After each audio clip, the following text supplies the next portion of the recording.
Welcome, everyone. So glad to have you here for our leadership workshop on doubling your crowd and increasing attendance. And so I'm going to go ahead and turn it over to Tim, who's going to be our workshop leader today.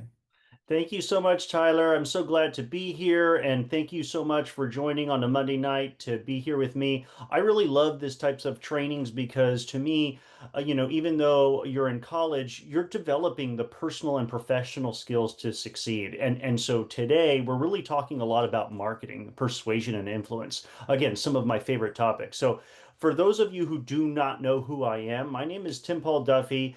I've been doing leadership training and coaching for almost 2 decades now. I know I look so young. When I go to a college campus, I have a baby face. They think that I'm a college student, but no, I've been around. Like I've done a lot. I basically attended Queens College, City University of New York.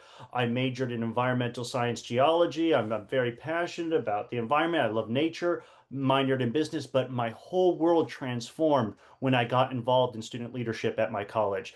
Became the club president of several clubs, ran for student government, was one of the youngest student government presidents to serve, and that's when I found my calling is student leadership development, and in general, just all general leadership development. I've even dedicated my whole life to it, to doing that, and I created Electa Society, a 501(c)(3) non-for-profit whose mission is to develop conscious leaders with real world skills. So just a little bit more about my background. After I graduated, I worked in government for a couple of years because I wanted to serve my community. I then worked for the National Society of Leadership and Success. I was part of the team to help grow that organization to become the largest collegiate leadership society in the country. I got to manage and coach over 600 people. I then did volunteer work with Landmark Worldwide, where I got to coach to cause transformation in the lives of over 400 people. So just that's just a little bit about my background and experience. But today I'm really going to be speaking about my experience both managing and coaching student leaders when it comes to marketing and presenting and getting people to show up to events on campus. So we're going to cover a lot today. But it's not just going to be all me here talking. I really want the engagement with all of you who could either raise your digital hand to share. You could also put in your comments in the chat and I can read them off as well. But what are we going to be learning today?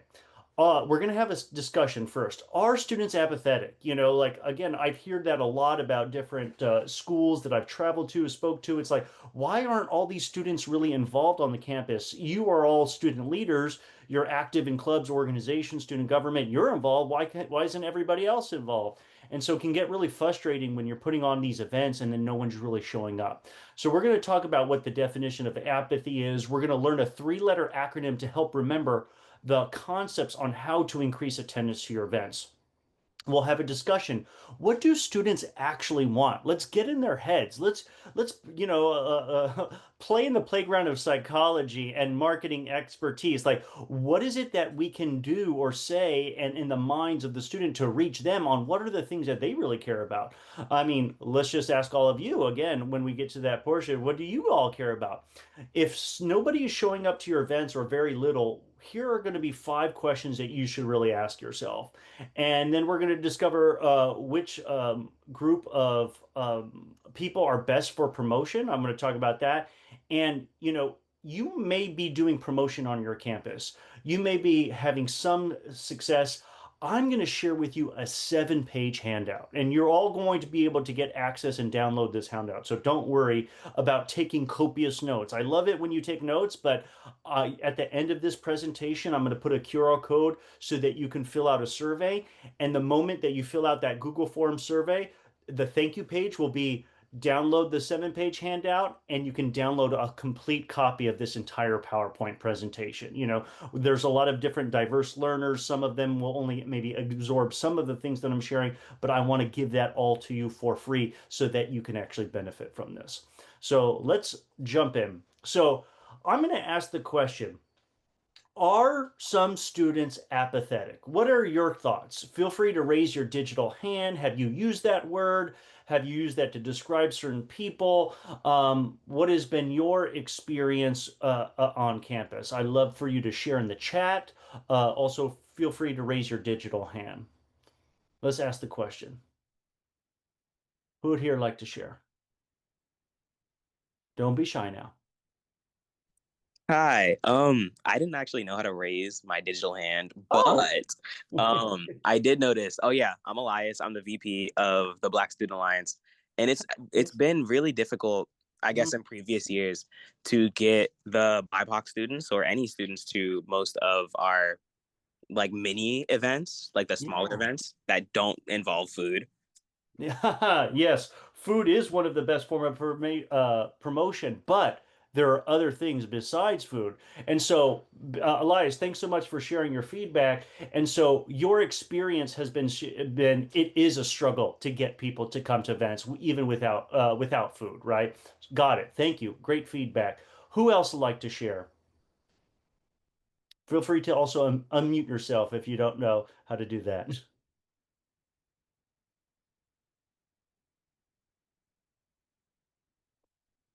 Anybody else? I might have to call on some names. I can share a little bit that sometimes it feels like there's so many events going on, or there's a lot of Mm. different options, so it's hard to know which one to go to. And so it just feels like maybe students want to be there, but it's hard to have them prioritize the event you want them to prioritize. Well, absolutely. No, I totally understand that. And I would say that we're dealing at a time where everybody is competing with students' attention, right? You have social media, you have people who are working, going to school, family obligations, and things like that. I just really curious if anyone in the chat could share. Have you ever heard the term apathetic students? I'd love to hear that, or if you've ever heard that term and describe your students. But I'm going to tell you what the definition of apathy is. Here's what it is. Apathy is indifference, a lack of interest, no interest in, no enthusiasm, no concern for their emotional, social, and physical life. And so to me, I'm really challenging this notion that students are just apathetic, they just don't care. I actually think the opposite. I actually think students predominantly are really focused on their emotional, social, and physical life. In fact, one of the things that students are often focused on is their career, right? Some of you have heard about the job market struggling to what are the skills that we need in order to succeed. So this is the my idea is that apathy is a myth.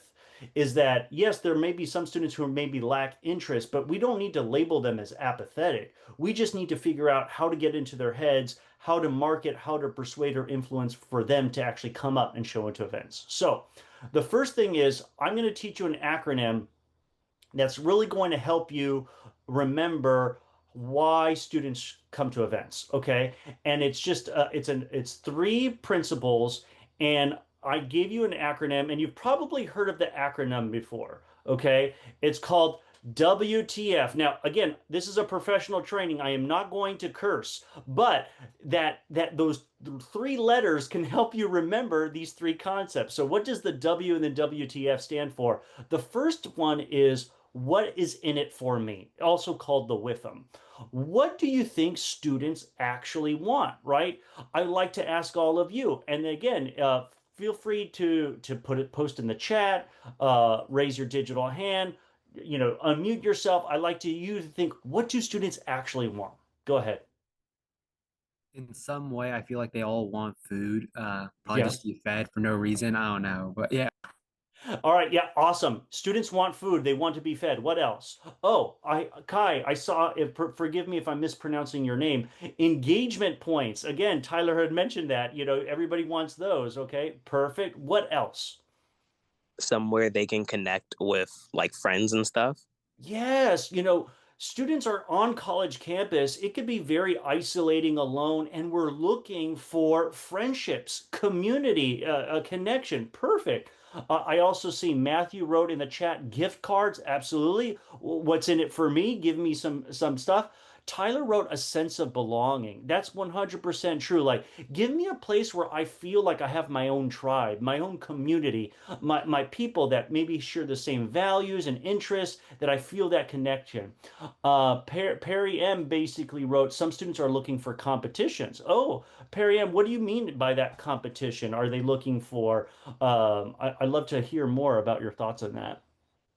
Anybody else? Diane, go ahead. I think some students are looking for where they could get out of their comfort zones, but while getting out of it, they have fun and they get to like learn new things, maybe. Yeah, so you're saying students are looking for getting out of their comfort zone and looking for new things. Again, but there might be a little range. Like some students want to go outside their comfort zone, but sometimes it's not so much out of their comfort zone. It just might be a little bit out of their comfort zone, something that's exciting and new. Excellent. Forty, if forgive me if I'm mispronouncing your name. Have fun, of course, and just de-stress from their studies, right? It could be exhausting all from like studying, going to exams, that they're just looking for escape. I agree 100%. Uh, Ashutosh, forgive me if I mispronounce your name. Feel connected and try new things. I love that. Feel connected. That's really kind of like what Tyler was saying, like a sense of belonging. Here's what I will add to some of the things that you guys were all saying, or what everyone what else was saying in the chat as well as the comments. I believe students are looking for excitement, something that's cool, innovative, right? But again, those words may not resonate, but I want to be part of something that's very interesting or exciting or nothing that's ever been done before or special, right? Another thing that students really care about is their jobs when they graduate. So if you can appeal to how is this going to help me in terms of myself, my career, my skill development? Again, a lot of students are thinking about events in terms of fun, exciting, but also what about educational? What about something to learn? Like if it's something that can really benefit them in terms of their career, that's something as well. What about networking? So there's a whole host of things that students really want or people really want, and it's really trying to figure out what that is. I recently, there was one thing that I did this presentation at a school in Louisiana, and one of the things that we were talking about is how students are really interested in food. But then I had some students that says, you know what, Tim, I just we could put free food, but that doesn't always even guarantee people are going to show up. Why? And it's like students are also, other organizations are offering free food. So what type of free food are you offering?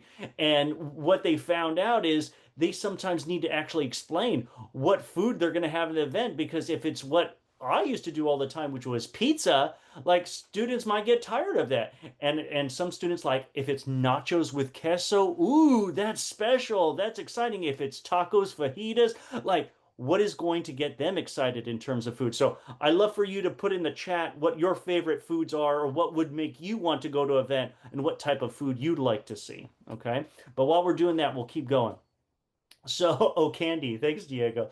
The next, so we have W for what's in it for me. What are the benefits? Why do students want to actually even come to your event besides free food? Excitement, community, friendship. The second thing has to do with what I was talking about with apathy is you have to take 100% responsibility for whether students show up to your events or not. And so that is the biggest challenge that I have seen, especially during my days when I was a very active student leader, when we would just blame the students, like saying, there's something wrong with these students, but it's not that there's something wrong with them. We have to actually figure out what they want, and we're trying to serve them. So we have to get in their heads and find out. And if we put on an event and nobody shows up, well, then guess what? We don't say, bad students, these students are not good. No, we have to say, what did we do differently? What do we have to do differently in order to get people to sign up or to go show up or to come to these events? So I'm going to use analogy. All right. And I'm also reading some of the comments in the chat of all the different food. Some people like candy. Some people like bagel sandwiches. Yum. Chipotle. Big fan of Chipotle. Donuts. Interesting that you say donuts, Sergio. What I have found out is every school, every student body is completely different. What some people will find very interesting and ooh, donuts, free donuts will get some people excited. Other people, it doesn't get them excited. What if people are more health conscious or like focused on, not eating so much sugar? Will donuts be a draw or pull? I don't know. I'm glad that it would be a draw for you.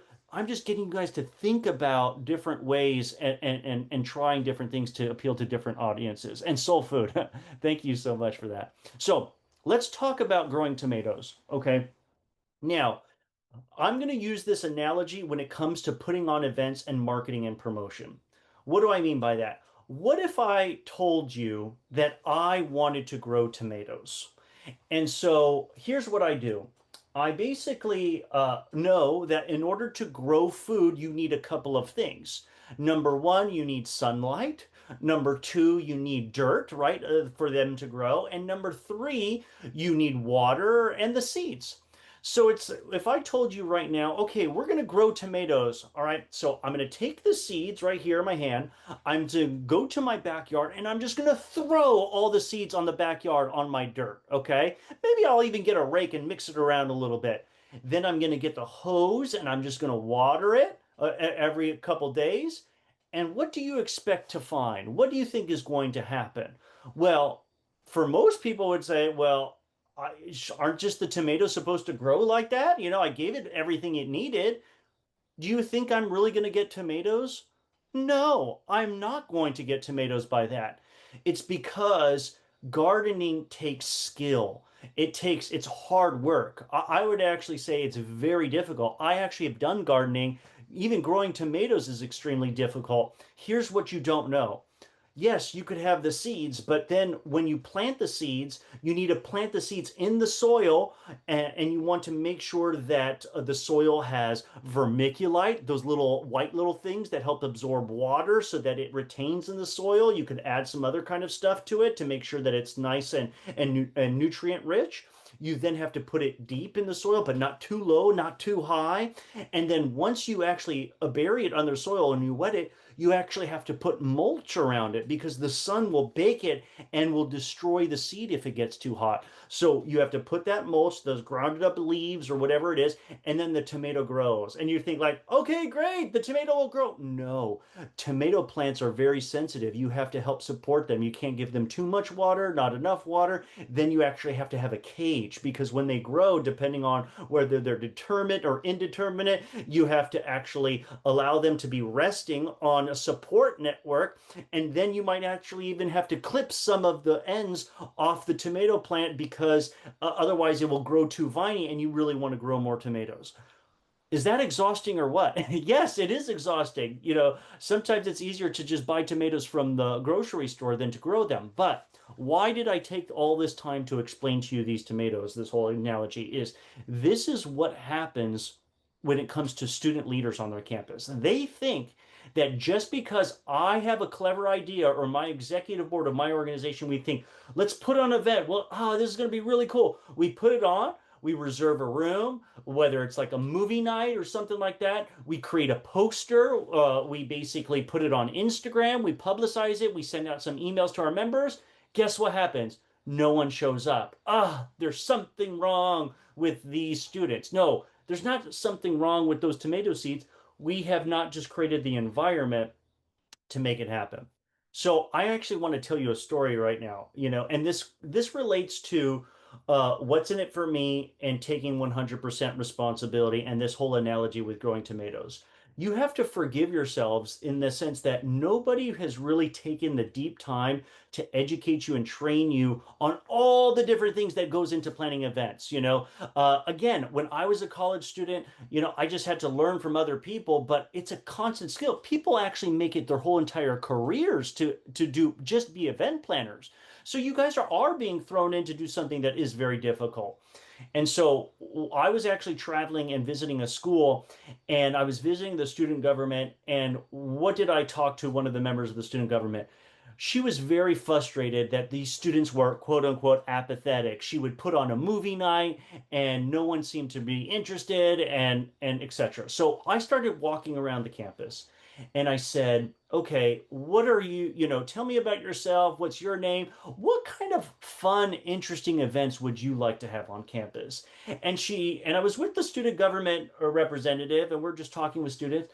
And guess what she said? This strange student, just on campus. She's like, I think it would be really cool if we had some kind of movie night or something really cool. And guess what the student government representative was? She was livid. She was upset. What do you mean you want a movie night? We just did a movie night and no one showed up. And can you see all the frustration of all the hard work that didn't get the result that she wanted? Well, guess what? I told her it's okay. Remember, you know, be patient. If you were to garden, and I'm a beginner gardener and I've been doing it for a couple of years, they tell you that 50% of the crops that you grow are going to fail. Can you imagine that? That's the learning curve that it actually takes to actually succeed at gardening. It's a metaphor for life too. Like you have to go through the pain of not having students show up to say, what do I need to do differently to get these students? So after talking with the student, I said, okay, just doing a movie night is not exciting enough. What if we had to make it something interesting, something cool, something attractive? What if instead of just doing a movie night in one of the rooms in the student union building or something like that, why don't we do a movie night out in the lawn of the quad of the university, right?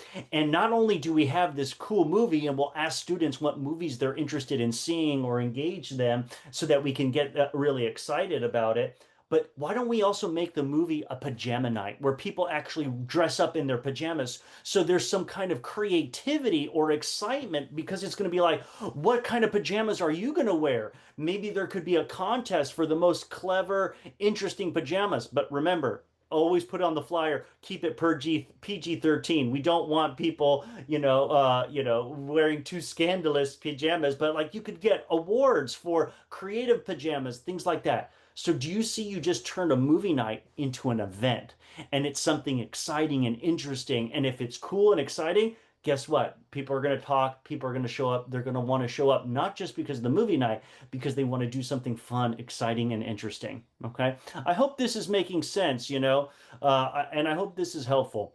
So now I promise you to share if nobody shows up to the event, what are the 5 questions that you should ask yourself on why nobody showed up? The first thing is, did you plan ahead or did you have adequate amount of time to plan and promote your event, or did you try to rush it and do everything last minute? I love to hear in the chat, how much time do you think it takes to plan an event, right? Tell me, is it 1 week, 2 weeks, 3 weeks, 4 weeks, more? Please post it in the chat. I would like to read it and see what you guys share.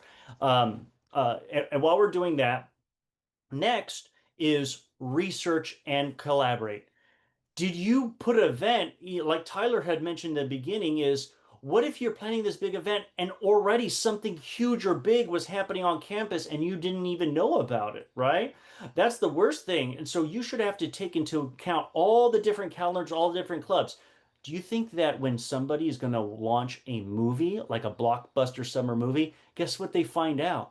What are the other movies that are playing or coming out that weekend? Because they don't want to monopolize or compete with another, so they want to make sure that the movie is very successful in theaters. Okay, so that's very very important point. So I'm going to read some of these. Okay. All right. Some people said, Ian says it depends. Matthew says 1 month ahead. Sergio, 1 to 2 weeks ahead. Ashutosh says a week. Perry M, 2 to 3 weeks. Tyler, 2 months for a big event, 2 weeks for a small event. I'm closer to Tyler on you in this one. I think it's 2 months. Sometimes things are planned in a month in advance, but things aren't done until a few days right before, so things aren't organized. Thank you, Royale. That's so true. Zeke, 1 week. Yes, I would say on average, the minimum should be 1 week. Excuse me, the minimum should be 1 month, right? Or it could be 2 months. The expectation is how many people do you want to be there, right? And we're going to talk about different things because people need constant reminders in order to make it an event happen. And we're going to talk about some of those marketing principles. The second thing is interest. Were students actually interested in the event? I always believe in asking for surveys. If you even noticed at the end of this training, guess what I'm going to do? I'm going to ask you guys for a survey. Put your name. What is it that you like? What didn't you like? How would you score it 1 to 10? What could I do better? I need to know how I can make this training and this information more useful to you. And I'm only going to do that by, testing it out and seeing what you want. In terms of marketing, do you think that they're going to spend millions of dollars or on a movie and not know whether it's going to resonate with the audience or not? Guess what they do? They do private screenings. They say, "Are you interested?" Sometimes movies even change the ending of the movie based on the test screens and people. Mission Impossible, all these major movies, they test on different audiences. So you need to know what does your audience care about? Constantly asking, checking in before you launch anything. On the flyer, did it really highlight the benefits, why they should show up, how it's going to benefit me? You can't just put a picture and a title and say, show up. What are they going to do? What are they going to get? What are the benefits for them, right? Multiple reminders. How many reminders do you actually think you need to have on all different media to make that student have that event in their memory? What do you say? Okay, Kai says 5. I love it. Who else? What number? I posted in the chat. How many reminders, Tyler? 1 million. Maybe sometimes that it feels like that sometimes. But I would say some people say, okay, 10 gazillion. Thanks, Kai. Sergio, 10. Consistently, Perry. I would say it's the magic number is in marketing principle is 7. So they need to see something 7 times before it actually registers in the head. And we're going to go over a handout that actually goes over that. Why? Because people are thinking about other different stuff all the time. There's something about that number 7 in terms of touch points. So now, for all of you who've been planning an event, a week, a 2-week event, if you let's just say you had some emails that you were sending out, how many times were students sent to know about this event? How many times did they see a poster? Oh, well, I sent an email 2 weeks before, 1 week before, or 1 or 2 days before. I did a couple of social media posts. Again, it's 7 plus or more to do that. And it's not just about, hey, we have this event. There's some clever marketing recruitment methods to get people excited about the events. Okay, so I promised you 3 methods for promotion. So 1 is what's in it for me. 2 was take 100% responsibility. If they don't show up, that means you have to do something different. And 3, friends are the best form of promotion. Okay, let me actually share this another story with you. So I was visiting a campus and I was asking the students, what do you guys like to do for fun? And this was like down south, and they said, well, what we really do for fun, like the biggest thing around is a Walmart and actually parking our cars in the parking lot of Walmart and just relaxing, chilling out, having drinks and music. That is our form of having fun. Wow, mind blown. I had no idea. All it's because is students are really looking for connection.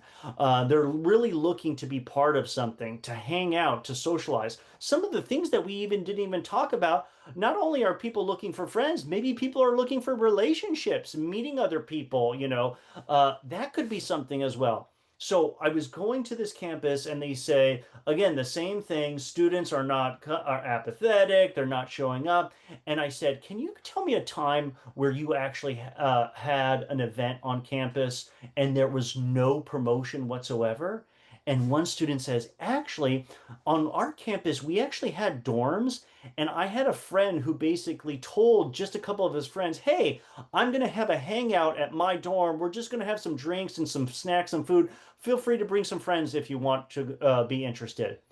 What that meant was not one flyer, not one promotion or anything, but this event in this dorm spread like wildfire. And so when the friend met up at that dorm room, they were packed with people. There was standing room only.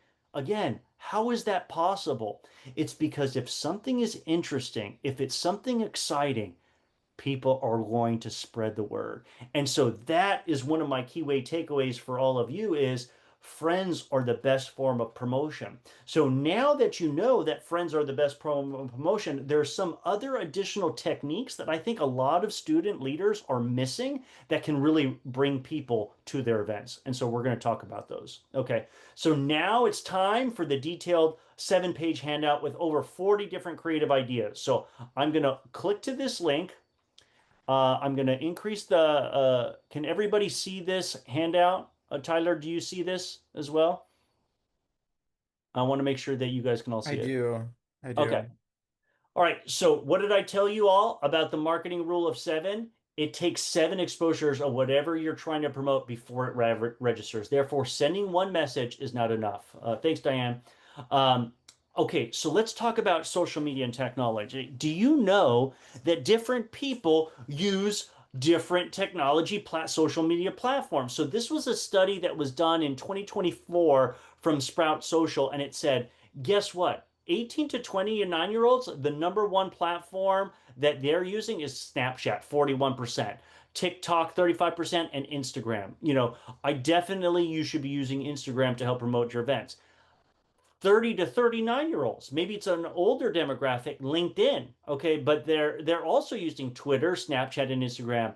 Older students are using a lot more Facebook. Again, there's even much older students are using Pinterest. So what I wanted to share with you is when you do social media, depending on your target audience, don't limit to one social media platform. Use all the different social media platforms because you don't know who there's going to be watching or how they're going to be using it. Okay. So next is text messages. So if I was the club leader of, let's just say, the Latino Student Association, right? My job would be to get as many people's contact information, not just their email, but their phone numbers as well. Okay.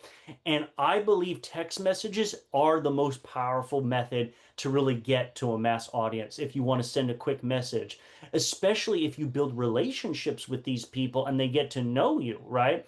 The next one is emails. Emails are very good to actually reach out to people, but people are using them less and less. But every time you have an event, have a Google survey form. Again, you have to figure out what are the best practices and policies that are in alignment with your school. I'm just going to share with you a broad general aspect about it, and then feel free to adjust at what works for you.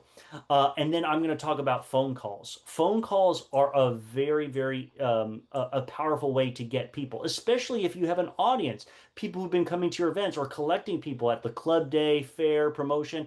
Get people who are interested. So these are some actual statistics based on my experience for you to all know that. Let's just say I'm part of the Latino Student Association and I have a database of 100 students, okay? Now, if I'm just a typical student, I might just say, let me send out an email blast to all my 100 interested people, and I'm going to do a movie night. How many people do you think it will show up?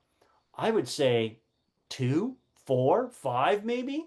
But if you did these methods that I'm going to share with you, you could actually get more participation. What if you actually made a phone call and you had a 5-person executive board and you say, you're going to reach out to 20 people, you're going to reach out to 20 people.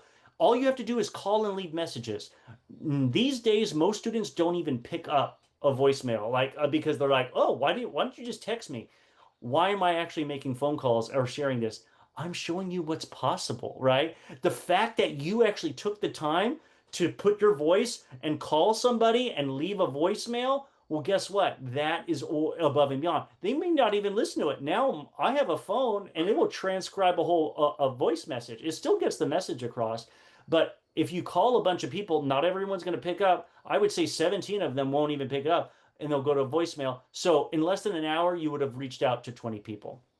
Now, like I said, if you reached out to them, maybe 10 students would show up. But what if you could find another way to be more persuasive and influential? I would say this method is going to increase attendance by 30 to 60%. So what do I mean by that? If you're able to actually get a hold of them or send a text message to them, before you end the call, you just ask them this one question. Will you be attending the event? Okay. Now, most people are afraid to ask somebody, whether it's their friend, other people, stranger, will you be attending an event? Why? Ooh, that sounds very forward. Like, I don't. Also, they don't want the rejection. Oh, they might say no, and I might feel terrible. No, there is a method of asking people whether they will attend the event or not. And I usually always make a request and give people the opportunity to decline my request. What do I mean? I was promoting some event that I was having at a local conference center, and we had like a database of people, and we would send emails, and like certain amount of people showed up. The moment I even just sent a text message and I said, hey, just wanted to send a friendly reminder, this Tuesday, Tim Duffy, I'm speaking at this, and we're going to be talking about this is what you're going to learn, all the what's in it for them. Will you be attending? And I said, if you're not, that's okay. Just let us know either way. And did you know, by me just saying, please let me know either way, then right before the event, I would send another text message. Hey, I didn't know if you got my last text message. Will you be attending this event? Yes or no? If you can't, that's fine. Have a great weekend. Do you know that the participation at that event increased by 10, 20, 30% just because of that? And not only did I do that, and I had more people showing up, before 5 or 10 people, then there was like 20, 25 people were showing up to this event that could only hold 30 people. And guess what people would say? When I went to round the audience and introduce myself, they're like, oh, hi, I'm Tim Duffy. You're like, Tim Duffy? Wait, you're the person who sent me that wonderful text message. I said, yes, I am. Because the moment they would say, no, I have a scheduled conflict, I would say, thank you so much for letting me know. You have a great week. So I was building relationship with people as they were declining me. And I would say, I hope you can make it to the next event. Those little touch points, this little technique of asking whether attending or not, making it okay to decline their request, thinking you're building relationships with people, they're more likely to come to the event in the future. Okay? Give me a thumbs up if this in the chat if this is really helping you. Okay? Let's keep going. Now I'm going to basically give you what you could do if you were trying to plan an event for about a month or so, like before. Like I said, I think you need at least 2 months to plan an event. Sometimes you can't do that. At least a month would be good. So first of all, it's using posters and flyers, right? Remember, because of your campus school policies, Tyler, you'd have to check with his office all about getting approval on that poster. But again, these are some of the key things that you need to remember when it comes to having a poster. Does it have a title? Does it have an image that draws people attention? Does it have quick bullet points? What are the what with them? What's in it for me? What are they going to learn? Date, time, and location. If there's a cost or anything, and a QR code to RSVP. Okay. And sometimes if it's a guest speaker or lecture, you might just have a little bio at the bottom. That's it. A logo. I would share with you that, right now posters are trying to get too fancy now. I know you have Canva. People will actually like share everything about, oh, well, I'll just have Canva take all my information and make a really cool, interesting poster. It's like, yes, but the most important thing is just the image and the bullet points, right? And this is the bare minimum details that they need to have just to get their attention. Again, check with your school policies about this. Sometimes you can people post posters or put something in the bathroom stalls right above the urinals. Once the door closed, you have a built-in audience. Also, remember to remove your old posters and stuff like that. And Tyler, I'm going to mention your note. To get posters or flyer approved, please email studentlife@emu.edu. You must include who is hosting and your contact email. Perfect. Thanks so much, Tyler. The next thing is posters. Putting them at eye level is very important. Who's your target audience? Timing the posters. You don't just have one poster. You could have a whole variety of posters as you build up to the event to make it exciting. Is it what's in for me? Who, what, where, why? And even floor posters. Again, check with your school policies if you're allowed to do that. This is more guerrilla marketing. Can you make announcements during other events, right? We've talked about this and it'll come later. What if you're having an event? You could just make an announcement. Ask if you're developing relations with other clubs, you can help promote each other's events. You have a built-in audience. Use them. Tease the students. What if you had a poster that said, Tim Duffy is coming to campus? Like, who the hell is Tim Duffy? But guess what? That's marketing. It's getting people to think, who is Tim Duffy? Like, question. Now they've actually engaged with the idea of your poster. And then maybe a week later, 2 weeks later, Tim Duffy is coming to campus. Watch event October 1st. What's October 1st? Who the hell is this Tim Duffy guy? And then as the event comes closer, then you're like, oh, learn about double your crowd and increase attendance at events. Again, these are just clever marketing techniques and ideas. Collaborate with campus departments. What if your event is somehow related to the different departments? If I'm the Latino Student Association, maybe I'm going to partner with the different Latino Studies department or make it part of Hispanic Heritage Month, or I'm going to find as many people that I could collaborate that could have a connection with that to help me promote it. If it applies for your school rules, if it's a community-wide event, you could get high school students involved.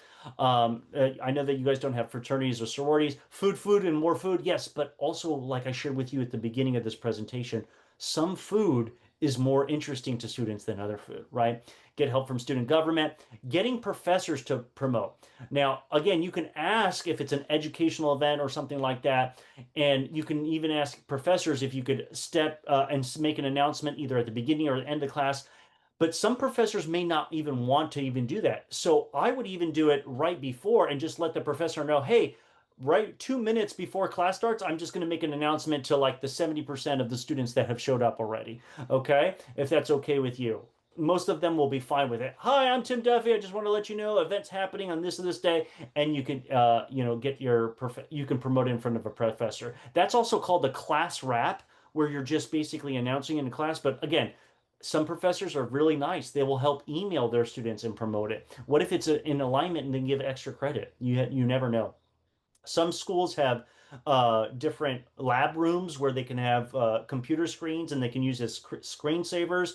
Again, check with Tyler with any of these ideas are acceptable or trying your campus. Some schools have display plasma boards to help promote it. Sports teams involved. Get other clubs and organizations. Putting posters in classrooms if that's available. You have residence assistants, but they're called CAs instead of RAs. They can help promote the event to the dorms and things like that. Now, I'm going to share with you one of my favorite methods, and it's called chalking the classroom. And again, or it could be called whiteboarding because like sometimes you have dry erase whiteboards and stuff like that. What you do is, this is more of a guerrilla tactic. You would go to that professor's room and you wouldn't take up the whole board. You would just do something very inconspicuous in the upper right-hand corner, right? And you would just say, hey, important event, especially if it's an educational event or something like that. Hey, Tim Duffy, learn how to engage students, increase attendance, free food, date October 1st, blah, blah, blah. And you leave it there in the corner. And guess what you do? Right in that corner, you box it out, right? Whether it's chalk or dry eraser, and you wrote, please do not erase. And what you can do is now, if there's an audience or a classroom, you have 15, 30, 50, 60 students, whatever it is, looking at that advertisement. Again, these are just guerrilla tactics that have been used on campuses. And you just write the word, please do not erase. And guess what? Faculty, teachers, when they see that please do not erase, when they have the cleaning crew, they say please do not erase, they don't touch it for some reason. I don't know. This is my personal experience. Another thing is leaflets. Okay. Tyler, let me ask you about this. Do your students ever put flyers once it's approved on a quarter of the page, so there's 4 to page, and cut it, and have ever handed out or promoted that as a method?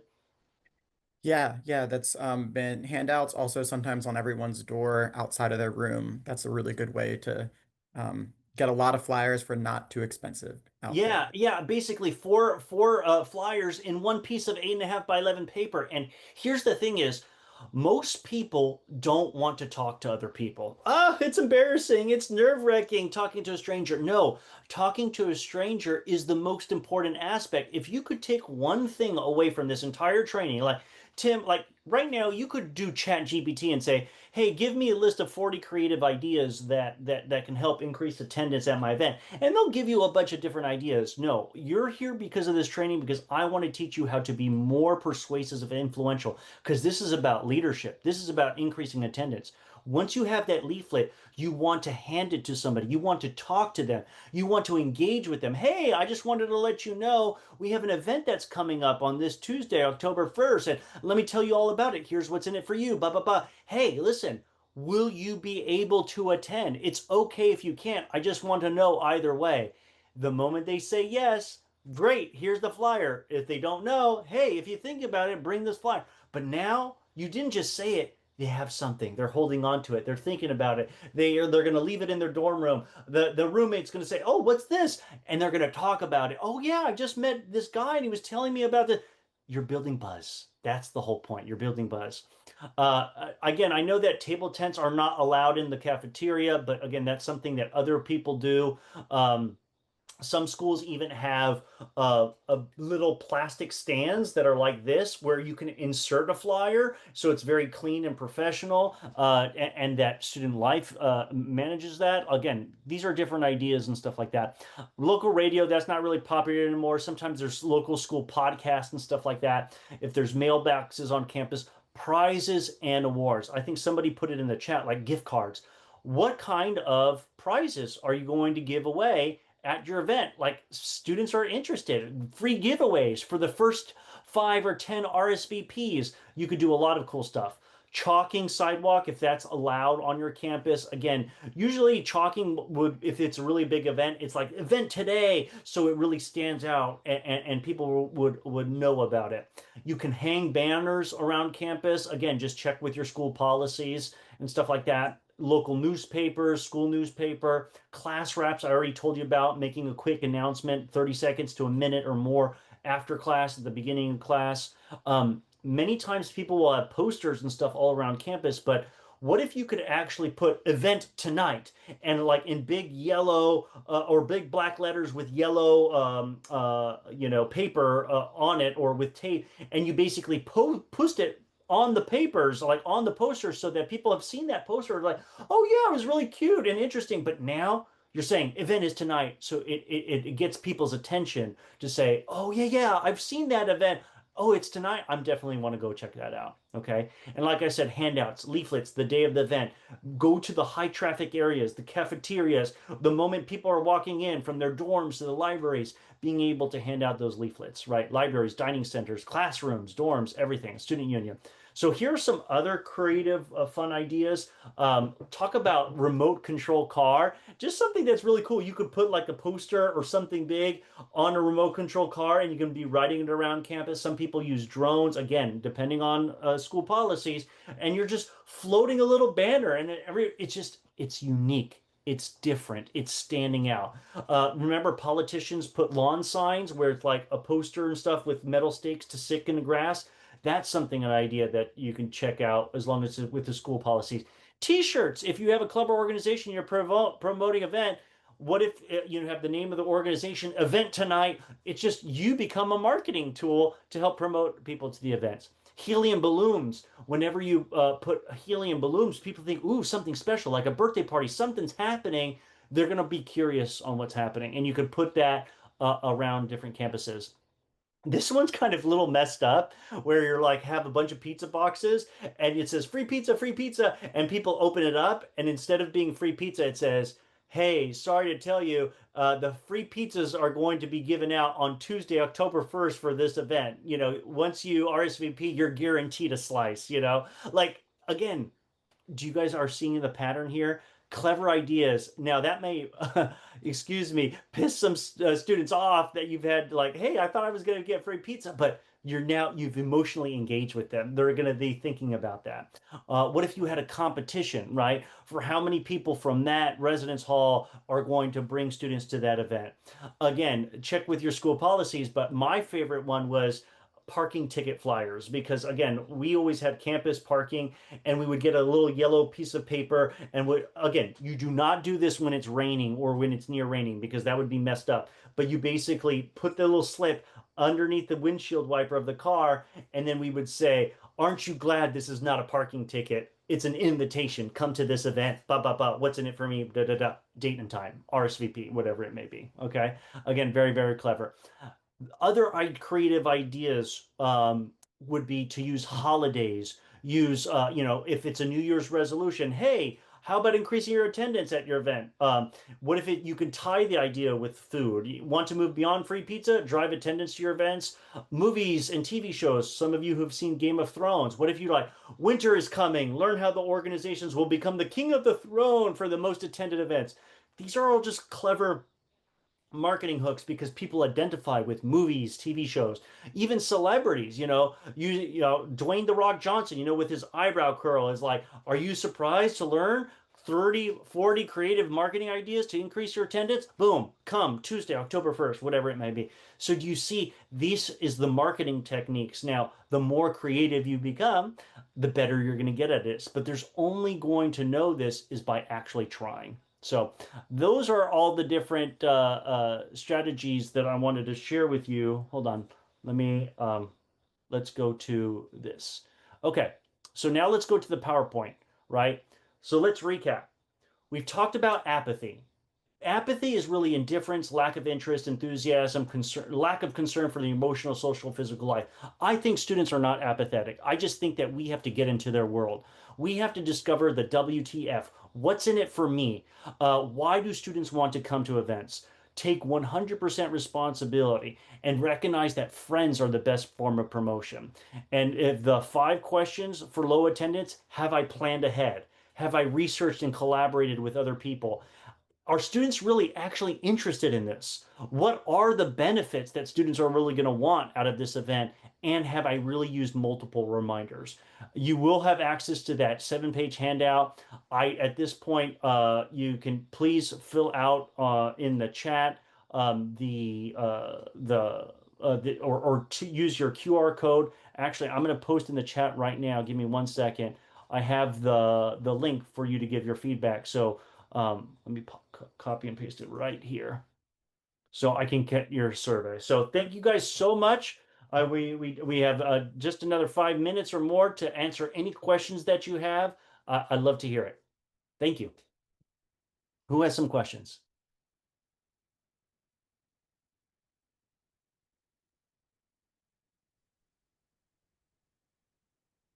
You can also post your questions in the chat as well.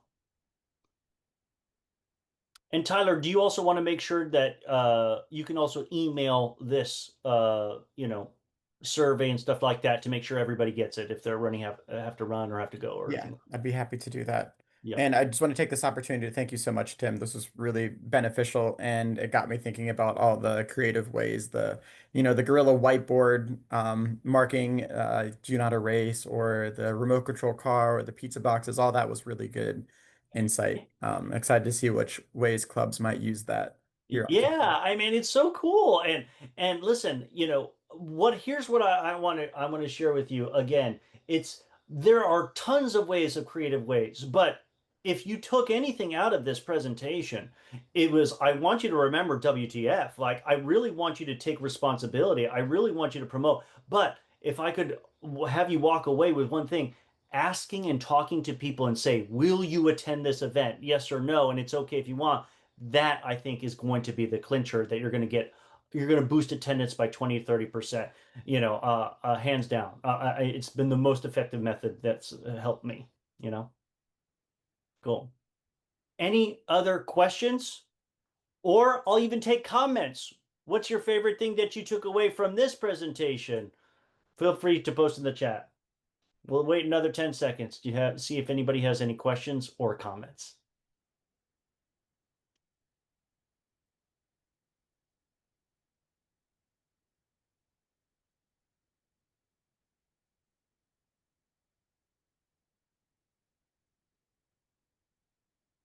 All right, Tyler, we're good. All right. Thank you all so much for attending, and thank you, Tim. We'll all give a round of applause from our own screens here to thank you, but we really appreciate you taking the time to be here with us at EMU. I'm seeing some applause in the chats. Yes, so great, so great. We really appreciate it. And students, this will be recorded. I'll send it out to the clubs as well. So if folks couldn't make it from your club and it's beneficial, then you'll have it there. Thanks so much. All right. Great. Loving the comments. Thank you. Thank you, Sergio. Thank you, Royale. Awesome. All right. Bye-bye, everybody. Oh, wait. Royale has a question. Just in the nick of time, right before we signed off. Royale, what's your question?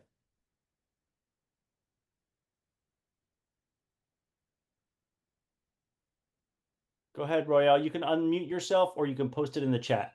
Oh, okay. Yeah, because I was typing, but it was taking too long.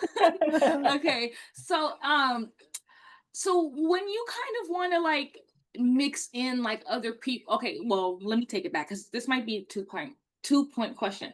But when you want to like be very inclusive, but then you can't include like everyone. So for example, I had a talk with like another group and an advisor and things like that. And sometimes we don't have like a lot of, we will have like vegetarian options or something like that, but Mhm. sometimes we can't always like have a whole vegetarian type of like menu, or like, our budget can't accommodate everyone. How could we still like be able to still accommodate everyone when we, okay, so the situation was like the vegetarian options ran out before like other people who did want the vegetarian option, but then it was like we had it, but then if you was here early, but then also like I don't know. So how would you kind of accommodate everyone in that kind of like circumstance? I love your question, right? And then after I share, Tyler can feel free to chime in. One of the things is you have to know your audience, right? And you know, the hardest thing for people is to disappoint. Like you're putting on an event and you want everybody happy, everyone feeling good, but you Yeah, just tried out and you wanted to give all these different food, but you don't always have the budget. You can't feed right. everybody. You can't always make happy. So again, it's having to understand that you can't always please everybody, right? And so one of the things that you can do is try to do universal foods that could actually appeal to everybody, right? Or Uh-huh. another thing is to RSVP, right? And as you know your audience, you can start to really gauge, hey, some events are going to happen. Wow, we really went through the vegetarian options. It's like for a future event, we just have to make sure that we have more of those options. Like you start to know your campus, your community, what people eat, what people are interested in. So first, give yourself forgiveness. Give yourself permission to mess up, make mistakes, and learn from improvement. And you know what? If your event is exciting and engaging, no one says that you have to feed everybody, and no one says that you have to feed everybody a three-course meal, right? So Right. you do what you can with your budget, and that's okay. So Tyler, did you want to add anything else to that? Yeah, I would also just name that like as a vegetarian, Me I too. I've seen it really beneficial when people kind of take control of the event and they say, all right, we're gonna have vegetarians go first through the line. Oh, Like you Okay. can totally whatever makes sense, just take control of that event to make sure that everybody gets the food as much as you can. Or everyone, let's start with half a serving, half of this item, and then we'll come back and you can get the another half or another slice of pizza or another whatever it is. I like that. That's great. Thank Okay. you. Yeah, I like that idea too. All right. Excellent. Okay. Thank you. Royale, did you have any other questions or was that it? Um, think that's kind of it. And I kind of also wanted to add too. So like, would you um would you kind of like have less of the other options too, and kind of do have more of that vegetarian option? If people are you're the audience is determining it. If like you have different food types and it goes really quickly, then that's already giving a sign that that's what students really want, so that you would adjust that accordingly. Like again, you may not have the whole bunch of food and stuff like that. It could be, whether you're working with your food service vendor and stuff like that. It could be, chips, carrots, like veggies, hummus. Like you do what you have with your budget. I was actually surprised that I'm a vegetarian, just like Tyler is, and I would think that, oh, like maybe let me do cut up cheese and fresh fruit. Oh my goodness, that was the most expensive thing. And I'm like, sometimes it is better to just do slices of pizza and have vegan pizza and plain pizza and some others. And guess what? Like Tyler says, just give a slice out first. But even in the event, you would say, cheese, vegetarian, and vegan pizzas and sausage people are available while supplies last. So like give your little disclaimer that you can't feed the whole everybody on the school, but you'll do the best you can. Okay, great. And okay, I do have a few more questions too. Good, because I'll take them because I'll bet you, Royale, that there are other people have those same questions, but they're maybe nervous or didn't think about it or may think about it later. So keep going. My time is here to help serve you. Okay, thanks. Okay, so also, how do you help organizations navigate like conflicts or like leadership transitions? Because in another one of my clubs, like we have kind of like the younger class. Well, I'm a senior, so we have like the younger class leading because we're finna leave. So like we kind of want them to get in the positions of like, knowing how the ways and works. But how do you do that without like, creating conflict or like trying to point out like, oh, I've been here longer, I know, and stuff like that, because we want to give them like, the opportunity to take that lead and that initiative to like, keep it going and stuff like that. But how do you transition without, Oh, okay. I conflict? love that question, and then Tyler, feel free to add based on what I'm sharing. One of the best educators that I learned about that they did studies on how the best people learn, and guess what they discovered? It's the mentorship method of learning, kind of like Star Wars, where you have the Jedi Master and the Padawan. So one of the best methods is when you're in executive leadership of an organization, who are the people that are the upcoming classes that want to take over that position? And so once you want to take over that position, you have to have them follow you, follow those meetings, show up with them, shadow them, be right there doing what then they do. Another thing of transitioning is actually creating a handbook, a workbook, a procedural manual, or something like that. Write down what are my best lessons, what were my biggest mistakes, and if you can collect these, even make it in a digital form, guess what? You pass that baton to whoever the next leader is to help train you. And depending on how much time you have to help transition, I think a transition of a month or more is needed. Like so, depending on elections, on who you want. Again, that could make some things a little bit different. But if you, as a president or a senior class of an organization, you kind of know who wants to run for the position of president. You could let them know this person I'm training to help take over. And if it's not a very big competition, everybody will vote for that individual because they've been in training for that. So those are some of my tips. So transition, shadowing, transition handbook, best practices. Tyler, do you want to add anything else? Yeah, I would just say like normalize feedback, and feedback isn't always negative. Like in some of the clubs that I would run every week, we would designate a person on the team and give out compliments. Like as you arrive, write a compliment for that person, like a thing you saw them do really great at this other event. And so if it's a new student getting new to this club leadership stuff, having the team like affirm their skills is really meaningful. So Mm. continue to give that feedback and encourage them to say like, hey, I'm a senior. Like, what are some ideas that you could see for ways I could do this different, or like what's some visions you have for this, how this club could maybe change under your leadership? Mm. Very, very good. Rhea, did I we like answer that. that question thoroughly? Because I wanted to see if there's anything else, because there was, I know it was a several part question about inclusivity and transitioning and stuff, etc. Yes. Well, first starting off with me, yes, I kind of like gave off my like encouragement and like, I see that you guys are like doing stuff that we haven't even did. And, that's actually like really good and stuff like that. But then I feel like it's more so like as far as like when things get like heated and Mhm. like and not necessarily within each other, but like say like the event gets too like chaotic for them or stuff like that. How could like, well, more so I'm talking like language and probably body language, like how could we still assure them that like we're still here to support you, but like maybe take it down, like Well, as you far have to as give like me attitude and things like that. you have to give me an example because I feel like you were part of an event and it got Uh-huh. chaotic and you had people that were frustrated and they got really maybe out of hand and you're like, whoa, how do I handle this? Am Yeah. correct? Yeah, because then I kind of don't want to take it as like, oh, I will take over, or like, or their attitude, they can't be in this leadership position because of course everyone gets frustrated, but like, how could I better like take an approach like, okay, well, obviously I can just be like, okay, I got this portion, but then I'm not going to be here to be able to take that portion. So how could I still reassure them that, things is going to happen and, it Hmm. doesn't have to be this way. Okay, so I'll tell you my feedback. I used to actually ran national events, which were live streamed, broadcast to the country. So like, there wasn't even room for error, even though I had to plan and prepare. Most people, whenever they do an event, are not doing the necessary preparation prior to the event to handle all the different outcomes that could happen, right?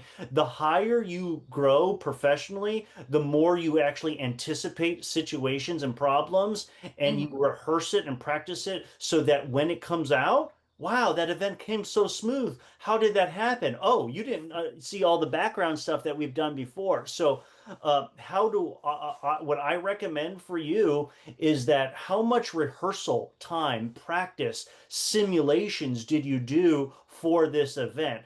Sometimes something that really helps me is just imagine closing your eyes, visualizing, okay, imagine a student going through this, coming through here. What is their experience like? People usually don't take the time to do that flow, that process.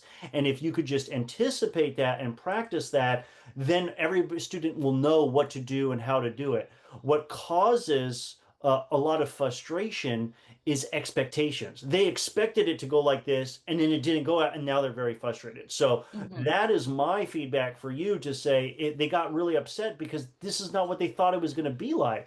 So Right. remember how going back to the principles that you learned in this training is like number one is take 100% responsibility. You don't blame those lower classmen who were anxious, frustrated because it didn't go the way they need. You have to say, okay, I'm the leader of the organization. I'm a senior. What can I do differently so that they're not as anxious when things happen, right? How can I train them better to do this? And maybe setting up, meeting up before the event, 30, not just 30 minutes, but maybe an hour, walking through everybody.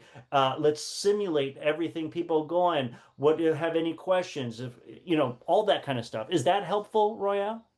Yes. So that kind of leads to this question then. What leadership skills do I need as someone who's been in a club and stuff like that?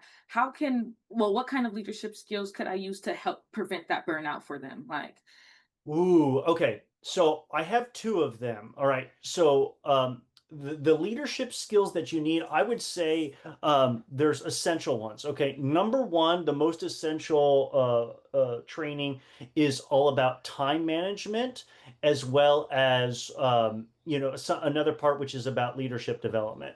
If you like this training, let Tyler know so I can come back and do some trainings for you guys. Let me fill out the survey and I'll share it with Tyler. And I'd love to come back and do some more speaking engagements with you guys. If for some reason you don't have that available budget or whatever, a lot of my trainings are available free online just because I wanted to give it out to you. So one of them is called The Biggest Challenge Leaders Face in Mastering Success Habits. And what you have to learn is the biggest challenge, spoiler alert, is going to be time management because students are taking on too much and they're overwhelmed. And so you really have to make sure that not only you are not overwhelmed, but then that they are whatchamacallit, that they take stuff off their plate. They learn how to say no, etc. And there's a lot with that. Another thing that they can actually help is just best practices of the most successful people in the world. And I think that's something that we cover in that presentation as well is practicing gratitude journaling, even if it's for 5 minutes, meditation, calming their mind. Our students right now are experiencing so much more stress than in the past with social media bombarding the news and stuff like that. We are mhm. in a state of anxiety. Like done studies showing this Generation Z, their levels of neuroticism that has to do with emotional extremes, anxiety is higher than ever before. They think it could be social media, but it could be a lot of other factors.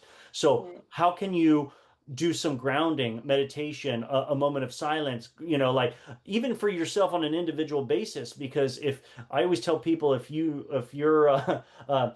need to take a shower because you stink, well, your mind stinks with all the world and what's going on and emotions. You need to take a mind shower. So that's what meditation is. So that's one training. Biggest challenge leaders face mastering success habits. And the second training is high performance communication for friends, families, and foes. And what that has to do with is personality types. Um, I was just talking about the big five traits of personalities. That is what you study in psychology. Like, oh, okay, there's all these major personality types. You need to know what those are as a foundation. And then you have to in that training, I also talk about DISC, another personality assessment. A lot of students have maybe taken, I mean, Tyler knows, like, have you guys done Myers-Briggs, other personality assessments with your student leaders, Tyler? Yeah, it's kind of more on a club to club basis, but like Enneagram is a pretty big one here. Anagram, yes, yep. That's a really big one. That's actually something that a lot of movie directors and movie theater, like not movie theaters, but like artists, when it comes to creating characters in movie, film, and TV show, what is somebody's true motivation for wanting to do something? So Enneagram to me is a very is powerful, but it's a little complex. I'm a much bigger fan of DISC. That's the four personality type assessment. And so in that, you have to learn as a leader how to style flex to different personality styles. What do I mean by that? Some people are very action oriented, assertive, right? Those are, we would consider those are more dominant type. Other people are more happy go lucky, like let's everybody be happy, like motivation, rah rah team, like they care about people. Those called are your influencers. Then there's the quiet people who love to just be, they're called steadiness or stability. They just love to like do the same work over and over again. They're happy to support a leader, the worker bees of the society. Like you can't have a team without the great S's. They're great listeners. And then the last one are your conscientious people.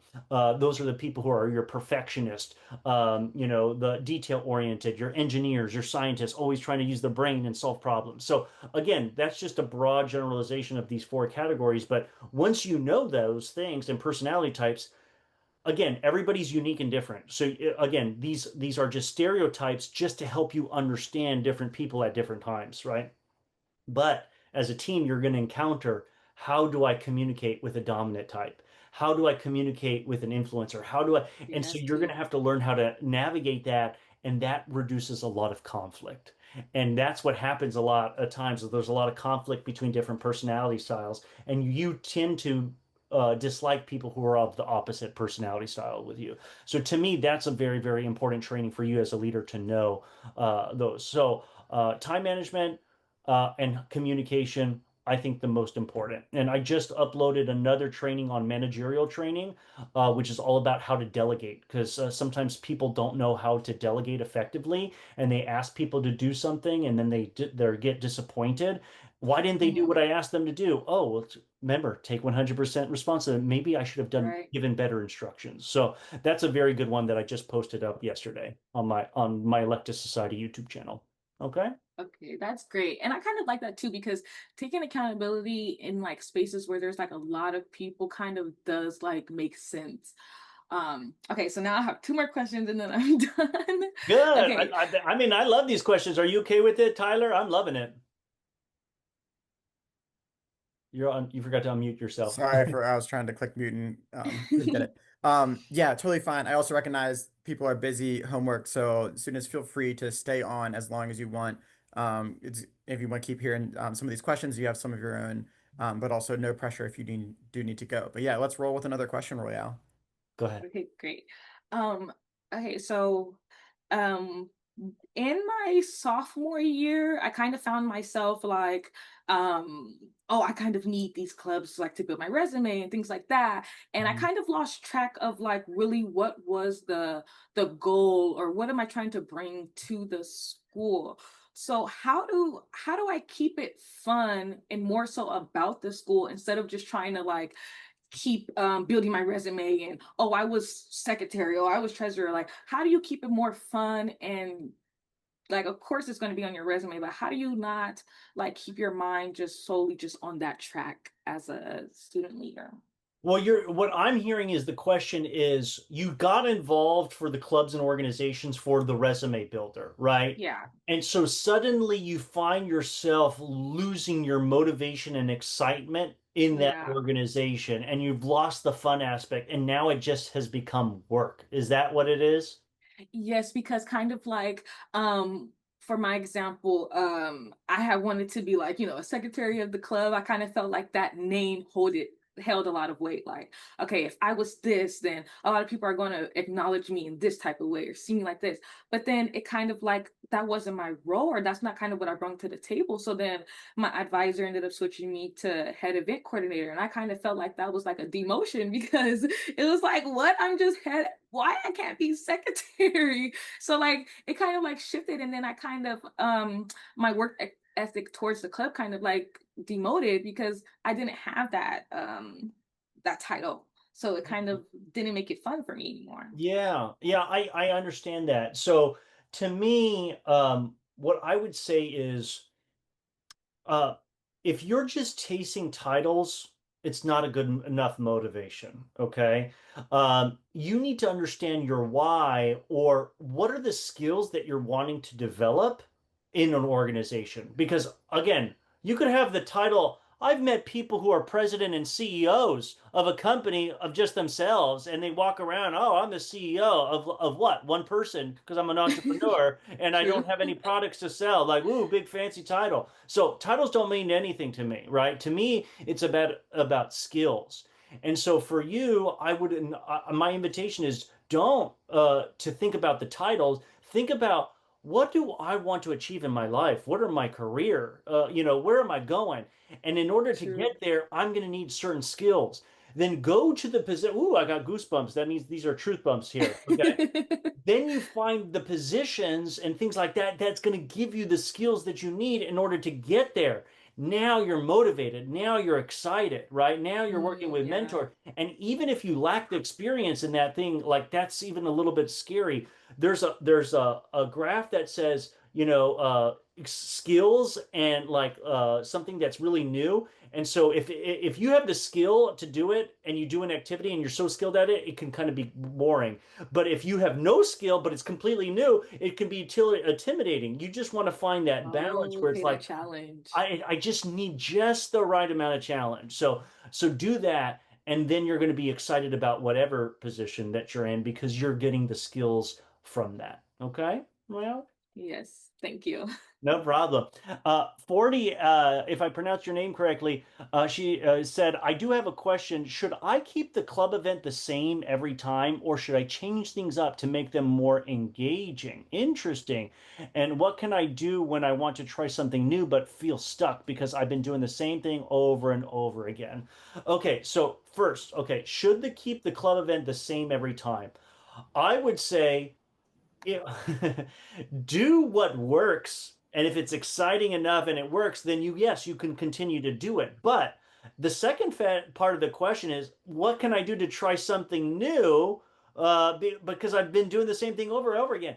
That means it's not exciting enough. Basically, what I was just saying to Royale, like, yeah, maybe it's time for you to do something, change things up.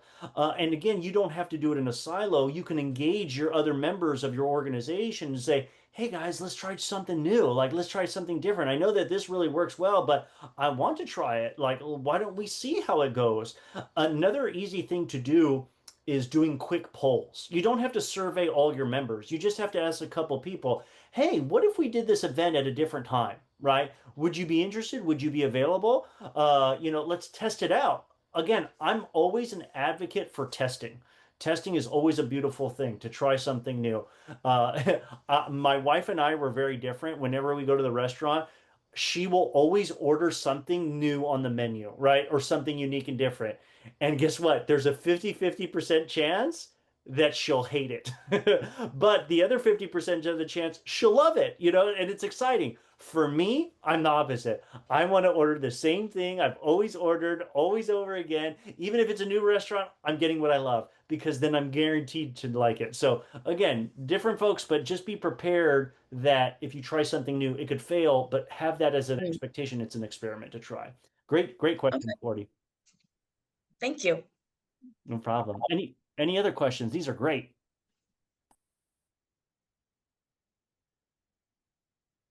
Yes, I have another one. Go ahead, Maria. Okay. What skill do you think clubs nowadays are missing out of? Like, what do you think should be added from members? The skills, I mean, besides the two ones that I just mentioned, like time management, I think Time. club leaders, ever since I was in college, students sucked with time management, right? And burnout and overwhelm was the same thing happening even 20 years ago when I was in college. So it hasn't changed at all. Second was communication, flexing to the other people. I've already mentioned delegation. This one was really more about marketing. So club event leaders need to know about how to to promote, and that's what this training is about. There is another training that I think is very, very powerful. It's called Understanding Your Role as an Advocate, whether it's for a club, organization, student government, or if you are, for your career or whatever it is, you have to be an advocate and represent a certain audience. And so what I think a lot of skills students are really missing is they don't know how to be an executive, effective executives to run an organization. And we don't have enough time to go through that whole training, in the next minute or so. But you can find that training online for Elective Society, or and it's called Understanding Your Role as an Advocate. And what you'll do is it's taken away from let's just serve students to let's do a surveys, let's figure out what goals we have, let's actually create a legacy, let's try to do something so big that it's never been done before, or let's work on something so challenging that that we won't see the fruits of our labor. What if you do something, a project so big, some humongous event that's going to take you so much longer to plan or whatever it is, that it's going to be monumental, and but it will create a legacy for you, right? So those are some things to understand about understanding your role as an advocate. So that would be another skill that I would want to teach them is how do I have a vision and get all these people to come along with me to plan it. Because what I say is in that training, I say people like clubs and organization, even companies, every person, a part of the team wants to do their own thing. And so it's almost like the leader of the organization is like trying to walk a bunch of dogs. Everybody wants to go each way. The hardest part of an organization is how can I get everybody aligned on the same page that we're all working together. So instead of me walking a pack of dogs, I'm a dog sled team. And that means that I'm here, all the dogs are here, and we're all going to the straight direction. Every single organization is trying to figure out how to do that, right? And so in that training, I give you some tools on how to do that. Long story short, it's a whole process. You have to get surveys, you have to ask the members for their feedback, then you present the ideas to the team, then you say, okay, here's all the feedback that you all shared with me. Let's prioritize this, the 1, 2, 3, or 4, or 5. And then for all the other ones, we don't have time. But by engaging them and getting buy-in all along the process, they're going to be committed to that goal and work on it. But most leaders just say, I have an idea, I have a vision, everybody, let's just do this. And they're like, why? Why, yeah. Work on this. So putting them in through a system or a process to get that engagement is what's going to be done. And they do that at colleges and universities, companies. They'll say, I'm a new CEO. What am I going to do? I'm doing a survey of the whole entire company. What are the problems that we're having? Then the CEO meets with them. I'm the new president of the college. I'm going to meet with all the students and faculty and figure out the challenge. And we're going to get everybody to do a 5-year master plan. Let's do it. Same thing. So if you can learn those skills as an executive leader in a club or organization, you can extrapolate that out to a company, a non-for-profit, whatever it may be. Okay. Well, okay. Well, to add to kind of to that question, then what policies or like systems that clubs should maintain to, keep that like long-term goal? Because I feel like I think that our club this year is starting starting to hold people like accountable. So like if you are in an executive position, if you don't show up for like a certain amount of meetings, or like if you're not there at the certain amount of events, then you kind of like, get like points taken off. Would that be like something good and sustainable, or? Okay.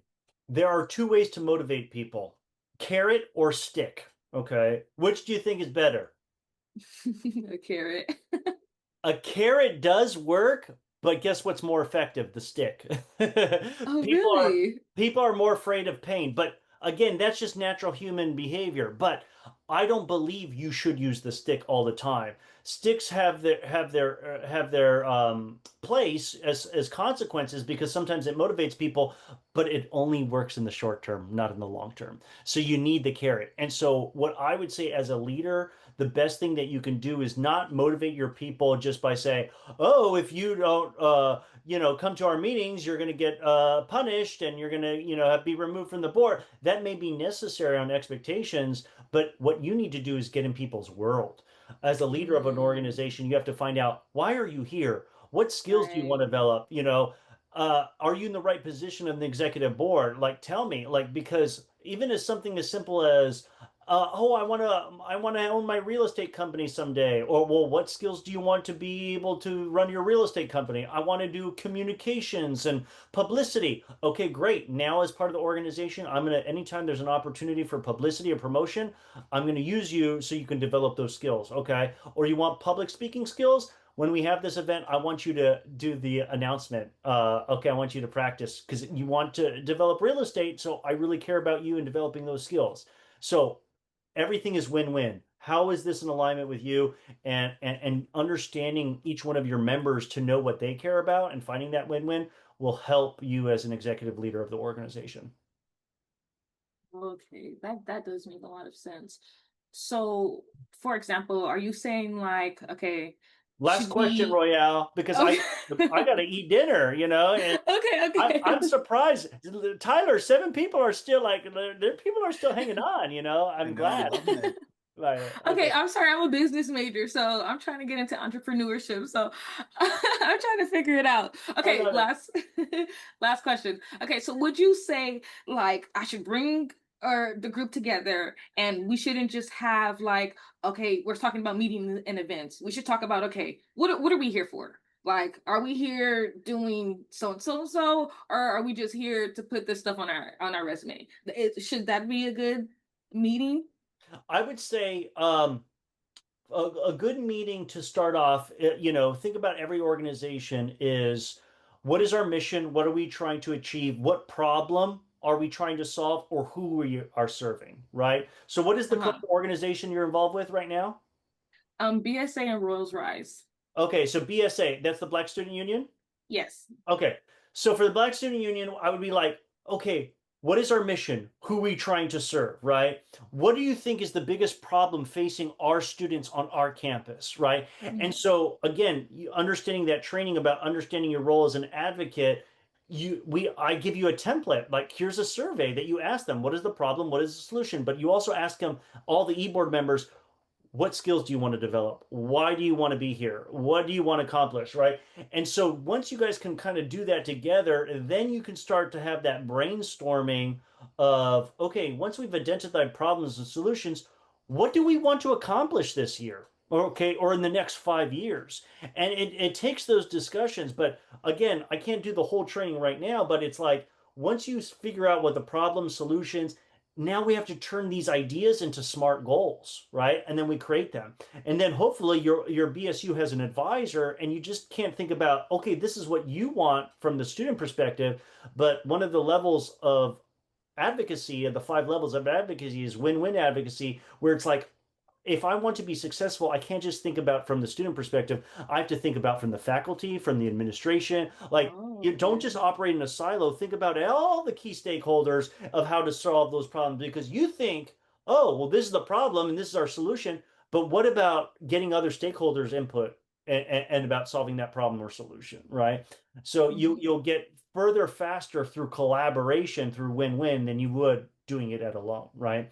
And then you create a legacy of what you guys really want to accomplish that year, and that will get people excited. So if that's one training, and again, and if based on the feedback, Tyler, I'm happy to do a training just for you guys about that, if that's something that's really interested in. We can go through more examples, but thank you so much, Royale. Thank you so Great much. questions. I know that a bunch of people had them because otherwise they wouldn't be on here still listening. And I don't. How do you True. pronounce that name? Elise.